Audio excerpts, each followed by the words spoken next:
Friends, welcome to our channel. Guys, today's our topic is azeotropes and we will do the types of azeotropes as well.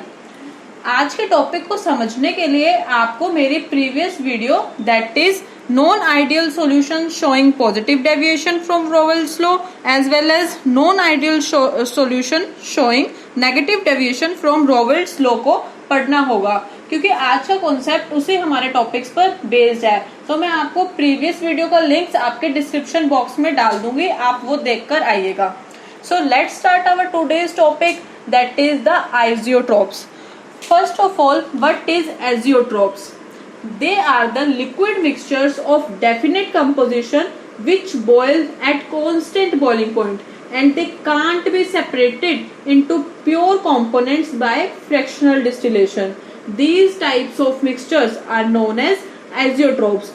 So, for azeotropes, you have to remember the two things. That is, these mixtures have a definite composition which boils at the constant boiling point. Further, they can't be separated into pure components by fractional distillation. क्योंकि students आपको पता ही है, हमारे पास कोई भी mixtures होगा, अगर हम इसको कोई भी दो सोलवेंट को या एक सोलवेंट और सोल्यूट को मिक्स कर देते हैं तो हमारे पास जो भी मिक्सचर ऑब्टेन्ड होता है वो हम सेपरेट कर सकते हैं into individual components by fractional distillation और बाय अनदर टेक्निक्स.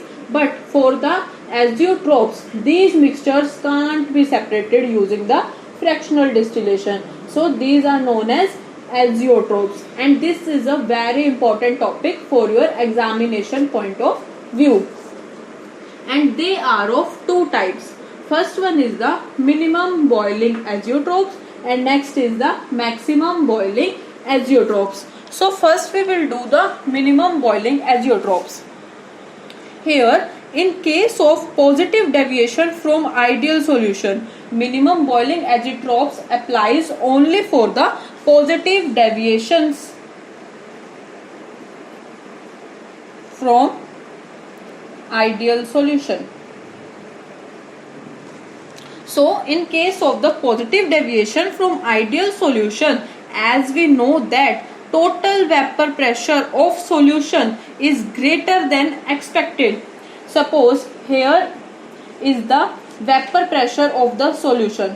हमारा यहाँ पर वेपर प्रेशर कोई भी एक सॉल्यूशन का है, but for the ideal solution which show the positive deviation from the Raoult's law, vapour pressure हमारा थोड़ा ज्यादा हो जाता है. एक्सपेक्टेड हमें ये होता है, बट हमारा शो क्या करता है, ये हमें ऑब्जर्व होता है. So the boiling point is lower down. How, हमें ये डेफिनेशन समझनी है. सो सबसे पहले आपको ये समझना जरूरी है कि बॉइलिंग पॉइंट होता क्या है. Boiling point is the point at which the atmospheric pressure is equals to the vapour pressure. When हमारा एटमॉस्फेरिक प्रेशर वेपर प्रेशर के इक्वल हो जाता है, उस पॉइंट को हम क्या कह देते हैं, हमारा बॉइलिंग पॉइंट इज अचीव्ड. अब जैसे कि मैंने आपको बताया, positive deviation from ideal solution वाले केस में हमारा वेपर प्रेशर जो ऑब्जर्व्ड होता है वो हमारा ग्रेटर होता है as compare to the expected vapour pressure. So हमारा ऑब्जर्व्ड वेपर प्रेशर हमें यहाँ शो होता है, दैट इज वेपर प्रेशर हमारा थोड़ा इंक्रीज आउट हो गया. और हमें बॉइलिंग करने के लिए एक स्टेज ऐसे पहुंचनी होती है जहां पर हमारा atmospheric pressure, suppose this is your atmospheric pressure, when atmospheric pressure vapour pressure के इक्वल हो जाए. मतलब कि अगर आपके पास कोई भी सॉल्यूशन है, हम उसको हीट देते हैं और हम कहते हैं कि वो बॉयल तब तक होएगा जब तक हमारा उसका वेपर प्रेशर, जो भी सॉल्यूशन है उसका वेपर प्रेशर हमारा एटमॉस्फेरिक प्रेशर के इक्वल हो जाए. तो यहाँ पर हमारे पास ideal solution positive deviation show कर रहे हैं, तो हमारा ऑब्जर्व वेपर प्रेशर थोड़ा हमें ज्यादा दिखाई दे रहा है, तो हमारा एटमॉस्फेरिक प्रेशर तक रीच करने के लिए हमें कम हीट देनी पड़ेगी. दैट इज, इतना हीट देना पड़ेगा. अगर हमारे पास positive deviation showing ideal solution ना होते तब हमें इतनी हीट देनी पड़ती, बट अगर हमारे पास यहाँ पर ideal solution showing positive deviation है तब हमें इतनी हीट देनी पड़ेगी. This implies that boiling point is lower down, as I have written here. In the minimum boiling azeotropes, that is the positive deviation from ideal solution case, total vapor pressure of solution is greater than expected, as I have shown you, and thus it will lower down the boiling point. For one such intermediate composition, vapor pressure is maximum and the boiling point is minimum. Such solution are called as minimum boiling azeotrophs, and the example of the minimum boiling azeotrophs are the ethanol and the H2O. Now is the case for the maximum boiling azeotrophs. अब आपको समझ आ गया कि boiling point क्या होता है, जहां पर हमारा एटमॉस्फेरिक प्रेशर वेपर प्रेशर के इक्वल होता है. तो हम देख लेते हैं मैक्सिमम बॉइलिंग एजियोट्रॉप्स में क्या होता है. अभी हमने मिनिमम बॉइलिंग एजियोट्रॉप्स करा. As name says that boiling point is minimum whereas total vapor pressure of solution is greater than expected is known as minimum boiling azeotrophs. Maximum boiling azeotrophs में guys, here we will took up the case for the ideal solution showing negative deviation.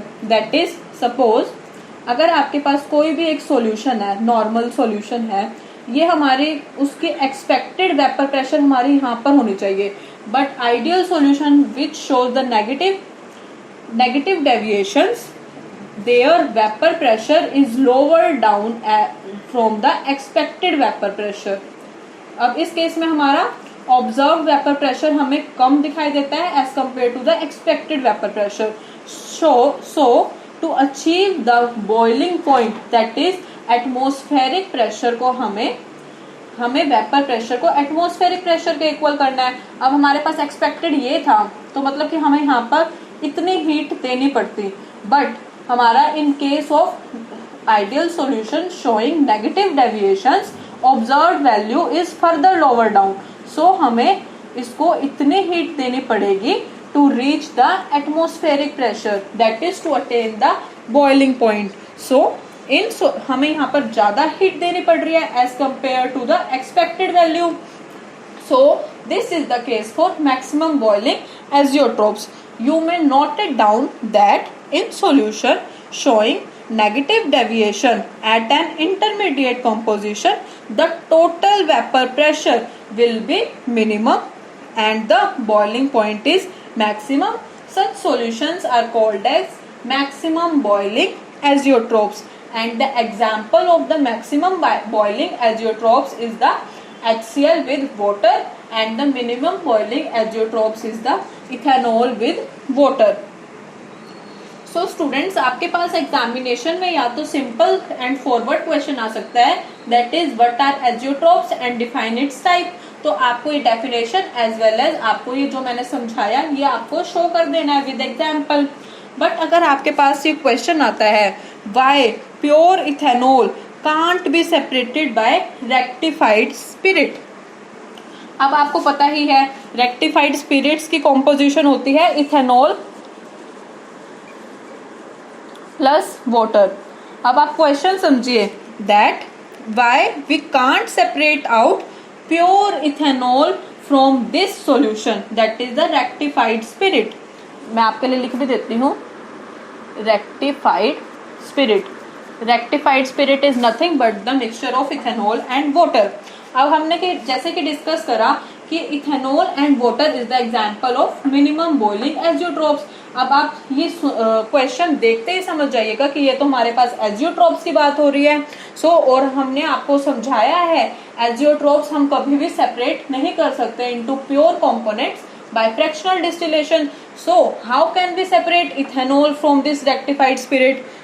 So you may write down the answer of this question as rectified spirit is the mixture of ethanol and water which forms an azeotrophs. So we can't separate the azeotrophs into the ethanol into the pure components by fractional distillation. So the pure ethanol can't be separated by the rectified spirit because हमारे azeotrophs की definition ही यही कहती है. That's all for today, and tomorrow we will do the colligative properties, which is also an important concept, and further we will also do the types of the colligative properties. Guys, if you like the video, please hit the like button and don't forget to subscribe this channel and hit the bell icon to get all the videos notification. And also you can comment your views to motivate us. Thank you and have a nice day.